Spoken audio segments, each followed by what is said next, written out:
Hi there, Danny Flexen here for Seconds Out.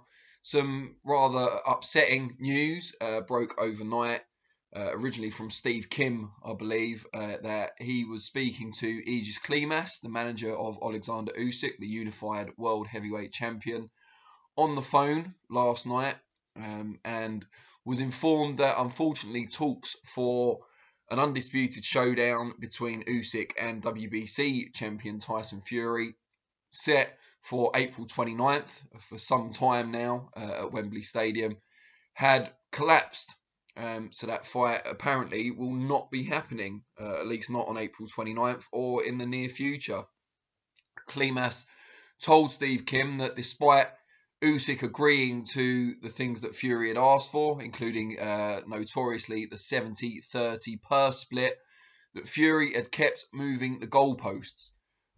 No further information available at this time on exactly what that means. I'm hoping to speak to Oleksandr, USYK's promoter, later on today, and hopefully he'll have a bit more information on exactly what went down at the business end of negotiations. I know from kind of off-record chats with members of USYK's team that towards the end of last week, things did appear a lot more positive. It appeared very close to getting over the line, but obviously some sticking point has emerged at the very latest stage, and with it's the 22nd of March as I record this now, so with 5 weeks to go until the proposed Wembley Stadium main event. I mean, I know you can say an undisputed showdown, the first ever heavyweight 4-belt undisputed showdown, sells itself.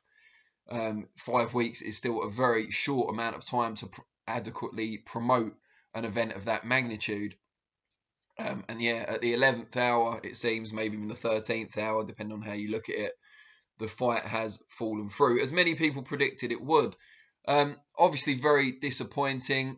It seemed to me that Fury never really, I'm not going to say he never wanted it, but he wasn't completely on board with USYK as the number one option. When he first started speaking about the fight, I remember after beating Derek Chisora for the third time, he said, well, now I can finally talk about it. If you guys want me to fight USYK, I guess USYK's next. It was very non-committal, the language used. And even since then, he's kind of floated other options, including Francis Ngannou in an MMA crossover type fight. There was talk potentially when he met up with old rival Deontay Wilder not long ago that they could have a fourth fight. And it never seemed that Fury was completely on board with the idea of USYK, certainly not on April 29th. For people that don't know the full story, initially it was looking like the fight was going to take place in the Middle East, which guaranteed a very large cash bar. I'll refer you back to my most recent interview with Oleksandr. It's definitely worth a look where he talks about this. But the Saudis and other countries in the Middle East were willing to offer a huge amount of money, and they were negotiating directly with each fighter for their purse. But when that fell through, I think partly due to Ramadan and the proximity of that to the event and other issues as well, it became clear that in moving the fight to the UK, even at Wembley Stadium, that the cash pot available would be a lot smaller. This then meant that while USYK was negotiating a purse split with Queensberry Promotions, that Tyson Fury was negotiating a set fee, again according to Krazuk. And this caused some issues in that there really wasn't enough money at a 50-50 split or even a 60-40 split in Fury's favour to satisfy the Gypsy King.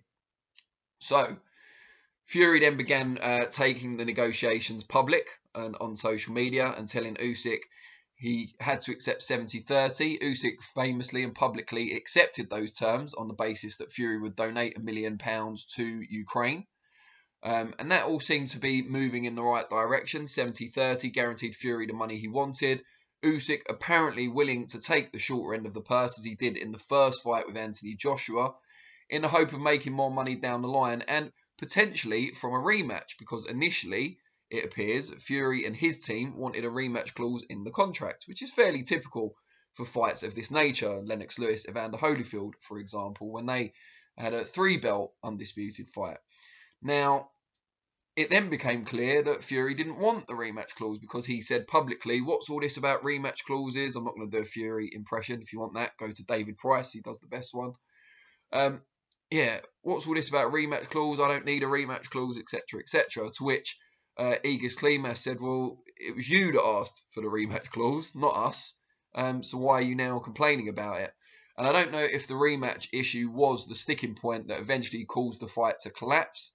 I guess from Usyk's point of view, if you're already accepting a very, short end of the split, Fury is, of course, maybe a bigger draw in the UK, but Usyk has 3 belts to Fury's 1, if we're talking about the major titles.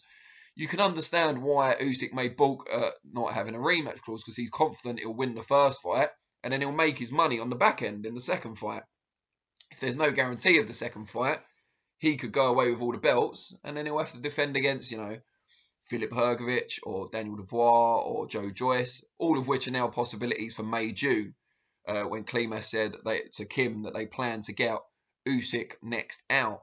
So we shall see which one of those, I'm not going to say lucky contenders, because Usyk's a very difficult night's work for anyone, but which one of those will step up to the plate. I think the WBA have said they're next in rotation, but they had actually delayed calling for purse bids for a fight between Usyk and their regular champion Daniel Dubois to give this fight against Fury, undisputed, the chance of getting over the line, because they'd been informed, apparently, by both parties in negotiations that there was a deal in place and they just needed to iron out the finer details.